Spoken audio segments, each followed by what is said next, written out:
आज आपण बनवणार आहोत झणझणीत काळ्या मसाल्याची बटाट्याची भाजी। त्यासाठी तव्यावर कांदा टाकून व्यवस्थित भाजून घ्यायचा आहे। वरतून थोडंसं तेल टाकून घ्यायचं आहे, म्हणजे कांदा व्यवस्थित भाजला जाईल। तेल टाकून व्यवस्थित मिक्स करून घेऊ आणि व्यवस्थित परतून घेऊ कांदा। त्यानंतर बारीक केलेलं खोबरं टाकायचं आहे, लसूण, आलं, कढीपत्ता आणि कोथिंबीर टाकायची आहे आणि तेल टाकून व्यवस्थित परतून घ्यायचे। कांदा खोबरं लाल रंग येईपर्यंत अगदी छान भाजून घ्यायचे। कांदा खोबरं व्यवस्थित भाजल्यानंतर थंड करून मिक्सरच्या भांड्यामध्ये अगदी बारीक पेस्ट करून घ्यायचे, एकदम बारीक वाटण करून घ्यायचे। मी आपल्या स्वाध्याय रेसिपी अँड डेली व्लॉग चॅनलवरती ना अगदी साध्या सोप्या रेसिपी टाकत असते, त्यामुळे ना चॅनलला आजच सबस्क्राईब करा आणि व्हिडिओ शेवटपर्यंत बघा। मसाला अगदी बारीक दळून घ्यायचा आहे। त्यानंतर मी 3-4 बटाटे उकळून घेतलेले होते।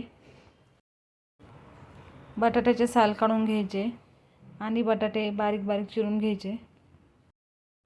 मी अगदी घरगुती साहित्यात आणि घरगुती चवीची रेसिपी बनवत असते, त्यामुळे ना आपले व्हिडिओ बघायला विसरू नका। बटाट्याचे बारीक बारीक तुकडे करून घ्यायचे।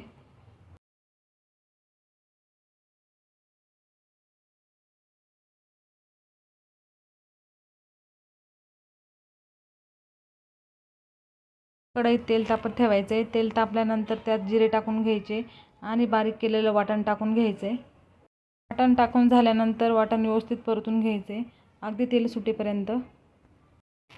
तुम्ही बघू शकता किती छान तेल सुटलेलं आहे आणि मी तेल थोडंसं जास्त टाकलेलं होतं, कारण झणझणीत भाजी बनवायची तरीदार। वाटण व्यवस्थित परतून झाल्यानंतर आता मसाले टाकून घेऊ।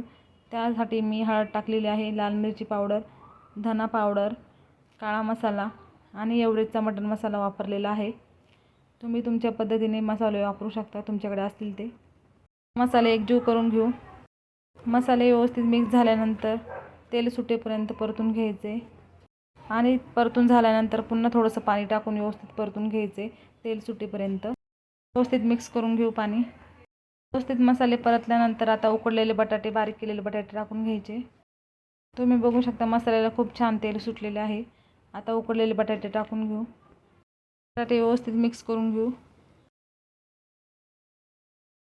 बटाटे आपले व्यवस्थित मिक्स झालेले आहे। आता त्यानंतर पाणी टाकून घेऊ। मी इथे गरम पाणी वापरलेलं आहे, तुम्हाला हवं तेवढं पाणी तुम्ही टाकू शकता। मी इथे पाणी जास्तच टाकलेलं आहे, कारण मी इथे रस्साभाजी करणार आहे।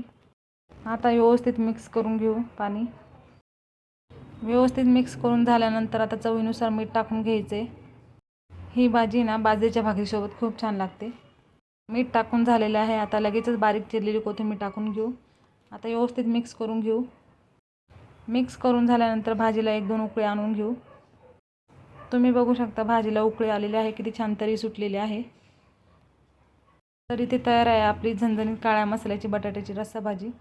तर कशी वाटली रेसिपी कमेंटमध्ये नक्की सांगा आणि व्हिडिओ आवडल्यास व्हिडिओला लाईक, शेअर, कमेंट आणि चॅनलला सबस्क्राईब नक्की करा।